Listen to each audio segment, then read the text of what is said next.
pipet tetes, aquades, air sampel, refraktometer, dan tisu. Mengambil air sampel menggunakan botol sampel pada badan perairan air tawar. Melakukan kalibrasi dengan cara meneteskan 1-2 tetes aquades ke dalam prisma refraktometer menggunakan pipet tetes.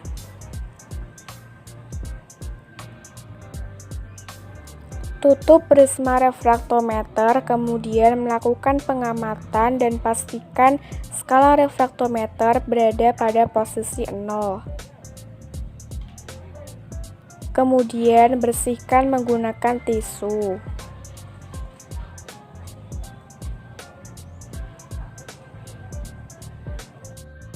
Melakukan pengamatan salinitas pada air sampel dengan cara meneteskan 1-2 tetes air sampel ke dalam prisma refraktometer dengan menggunakan pipet tetes.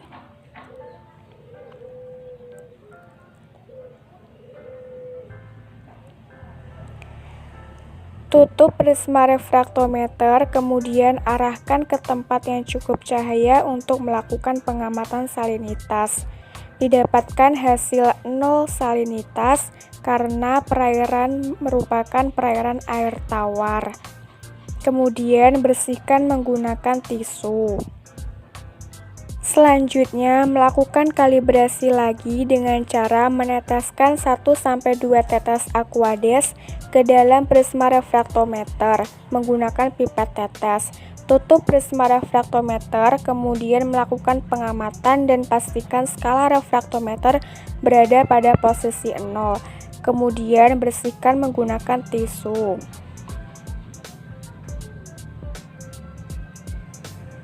Substrat dasar perairan. Metodenya yaitu siapkan alat dan bahan. Alatnya ada nampan, gayung, dan bahannya ada badan perairan.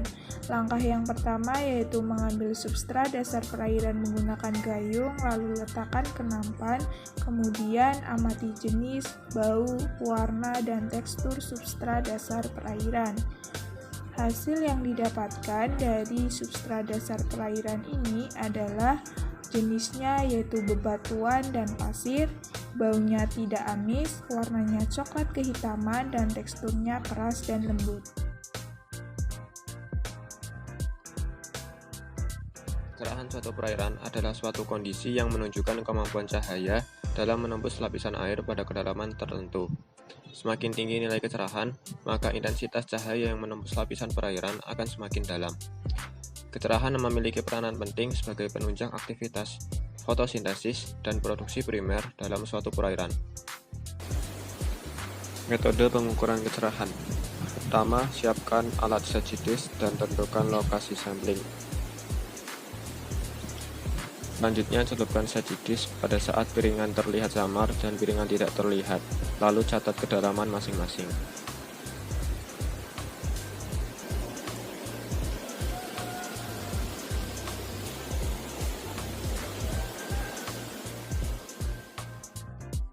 Masukkan data ke dalam rumus K sama dengan K1 plus K2 per 2. Apabila pada pengukuran tidak ada nilai kecerahan tidak terlihat, maka rumus menjadi K sama dengan K1 sehingga nilai kecerahan adalah 65 cm.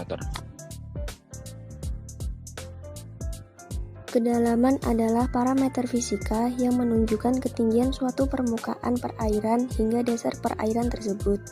Hal ini diperkuat oleh Samaun et al. Tahun 2015 yang menyatakan bahwa kedalaman yaitu jarak dari permukaan sampai ke dasar perairan. Alat yang digunakan ada sajidis modifikasi dan bahan yang digunakan ada badan perairan. Metode. Langkah yang pertama adalah menyiapkan alat dan bahan dan juga menentukan titik sampling.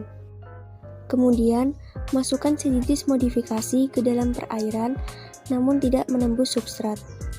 Usahakan pada saat memasukkan tongkat sajidis ke dalam perairan, tongkat tersebut dalam keadaan tegak atau vertikal. Yang terakhir adalah baca dan catat skala kedalaman yang terukur dalam Cevides modifikasi. Faktor keterkaitan. Yang pertama ada kecerahan. Semakin dalam suatu perairan, maka tingkat kecerahannya akan semakin kecil, dan sebaliknya. Yang kedua ada suhu. Semakin dalam suatu perairan, maka suhu perairan tersebut akan semakin rendah, dan sebaliknya. Yang ketiga ada salinitas. Semakin dalam suatu perairan, maka nilai salinitasnya juga akan meningkat, dan sebaliknya. Dan yang terakhir ada oksigen terlarut atau DO. Semakin dalam suatu perairan, maka kadar oksigen terlarutnya akan menurun, dan sebaliknya. Parameter selanjutnya adalah arus. Arus merupakan pergerakan massa air yang mengalir pada suatu perairan yang dapat disebabkan oleh tiupan angin, perbedaan densitas, gerakan bergelombang panjang, dan pasang surut. Arus berkaitan dengan variabel yang lain. Arus air berhubungan dengan DO. Apabila suatu perairan mempunyai arus yang deras, maka kadar oksigen yang terlarut juga semakin tinggi. Arus juga berhubungan dengan substrat dasar perairan. Arus ini berpengaruh pada distribusi dan pengendapan partikel substrat dasar perairan. Selanjutnya, arus juga berhubungan dengan suhu. Perubahan pola arus pada perairan berpengaruh pada persebaran suhu di suatu perairan. Selanjutnya, arus juga berhubungan dengan kecerahan. Arus yang deras dapat menimbulkan kekeruhan di air sehingga dapat mengurangi nilai kecerahan. Metode pengukuran arus permukaan. Alat dan bahan yang digunakan yaitu bola arus, stopwatch untuk menghitung waktu, dan juga badan perairan yaitu Sungai Melati. Untuk pengukuran, pertama, menentukan titik sampling terlebih dahulu. Lalu meletakkan bola arus pada badan perairan. Setelah itu melepaskan bola arus dengan masih memegang ujung tali, dan bersamaan dengan itu nyalakan stopwatch. Matikan stopwatch ketika tali meregang sempurna. Lalu masukkan ke dalam rumus V sama dengan S per T, dengan S itu panjang tali dan T itu waktu. Untuk hasil pengukuran arus permukaan pada Sungai Melati yaitu 0,13 meter per sekon. Metode pengukuran arus dalam. Alat dan bahan yang digunakan yaitu current meter, stopwatch, dan badan perairan yaitu Sungai Melati. Untuk metode pengukuran, pertama menentukan titik sampling, lalu memasukkan current meter ke dalam badan perairan. Setelah itu melepaskan current meter dengan masih memegang ujung tali, lalu bersamaan dengan itu menyalakan stopwatch. Matikan stopwatch ketika tali sudah meregang sempurna. Lalu masukkan ke dalam rumus V sama dengan S per T.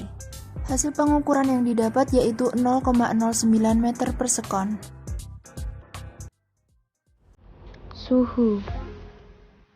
Yang pertama ada suhu udara. Alat dan bahan, ada termometer air raksa dan juga suhu udara di sekitar perairan. Metode pertama yaitu gantungkan termometer air raksa secara horizontal di tempat yang teduh dan berada di sekitar perairan. Tunggu hingga konstan dan amati, kemudian catat hasilnya. Yang kedua ada suhu perairan. Alat dan bahan yang pertama ada termometer air raksa dan badan perairan Sungai Banjir Kanal. Langkah yang pertama yaitu memasukkan termometer air raksa ke dalam badan perairan. Tunggu hingga konstan dan amati, catat hasil.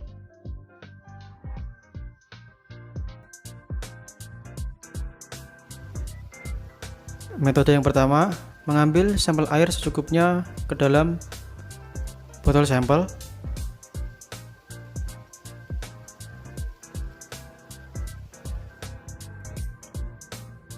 Yang kedua, merendam pH paper ke dalam air beberapa saat hingga berubah warna.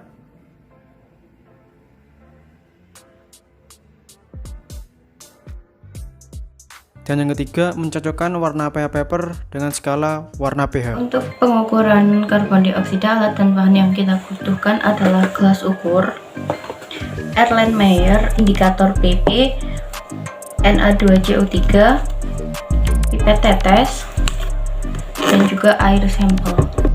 Langkah pertama adalah menentukan titik sampling, lalu kita ambil air sampel dari badan perairan menggunakan botol sampel.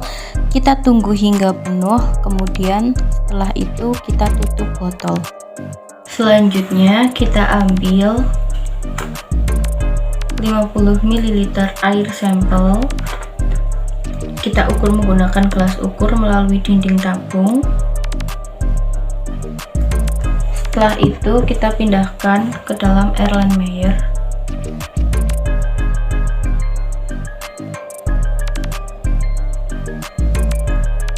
Lalu kita tetesi menggunakan indikator PP dan akan terjadi dua kemungkinan, yaitu merah muda seulas dan tidak muncul warna merah muda.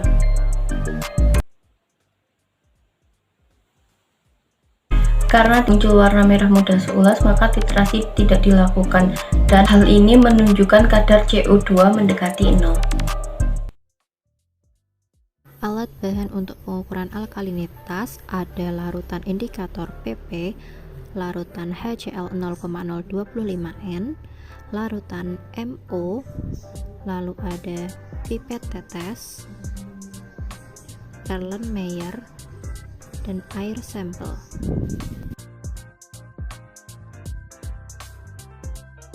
Ambil 50 ml sampel air dan masukkan ke dalam Erlenmeyer.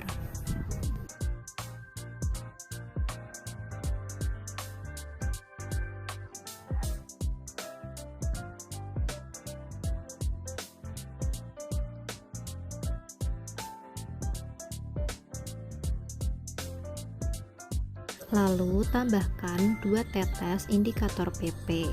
Terdapat dua kemungkinan yang terjadi.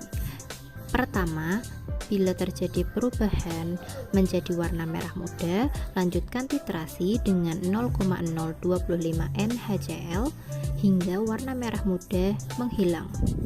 Catat jumlah HCl yang digunakan sebagai A, lalu masukkan ke dalam rumus.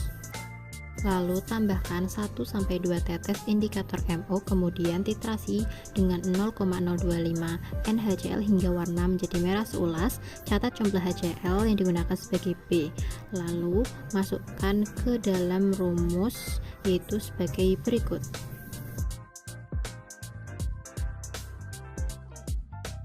Perkenalkan, saya Sukman Indela Rastiti dengan NIM 2602012002023 dari kelas Aquakultur A dengan asisten pendamping yaitu Kak Bella dan Kak Kris. Pada kali ini saya akan menjelaskan tentang DO atau dissolved oxygen.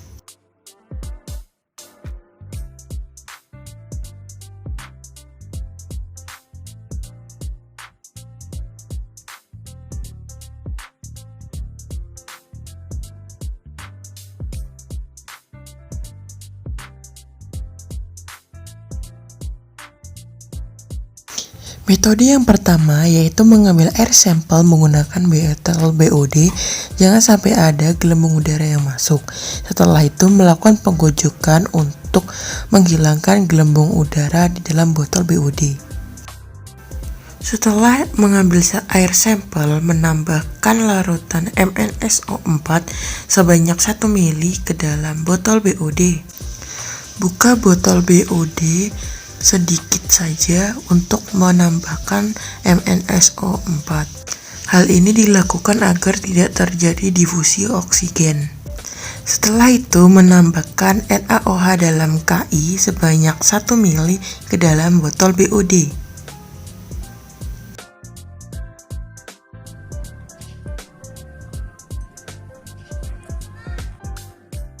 Setelah itu melakukan penggojokan dan akan terbentuk endapan.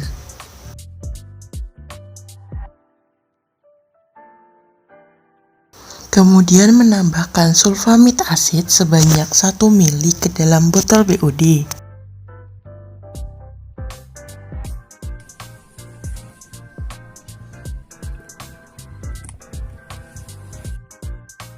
Lalu tambahkan H2SO4 ke dalam botol BOD sebanyak 1 ml.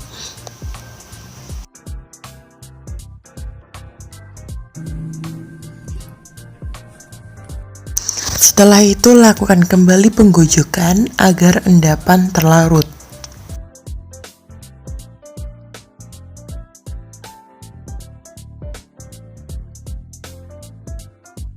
Kemudian masukkan air sampel dalam botol BOD ke dalam air Lemaire menggunakan gelas ukur sebanyak 50 ml melalui dinding tabung agar tidak terjadi difusi oksigen. Setelah itu, air sampel yang sudah berada di gelas ukur dipindahkan ke dalam air Lemaire melalui dinding tabung agar tidak terjadi difusi oksigen.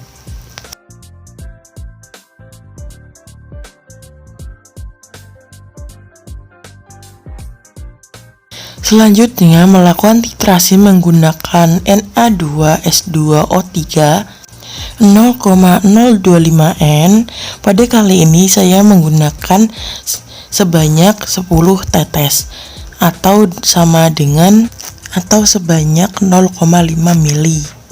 Setiap penambahan 1 tetes Na2S2O3 lakukan vortex.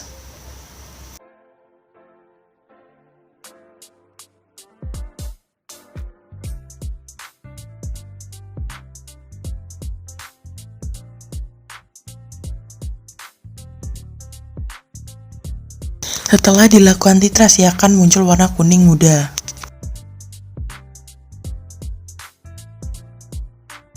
Kemudian menambahkan amilum sebanyak 1-2 tetes.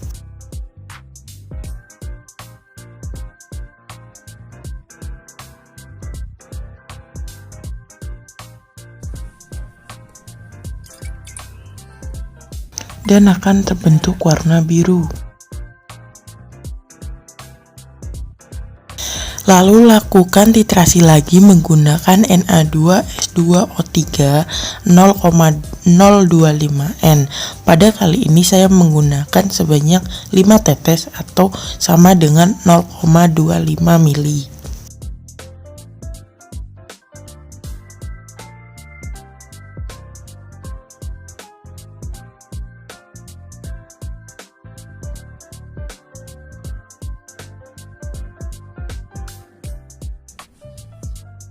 Hingga larutan berubah menjadi warna bening.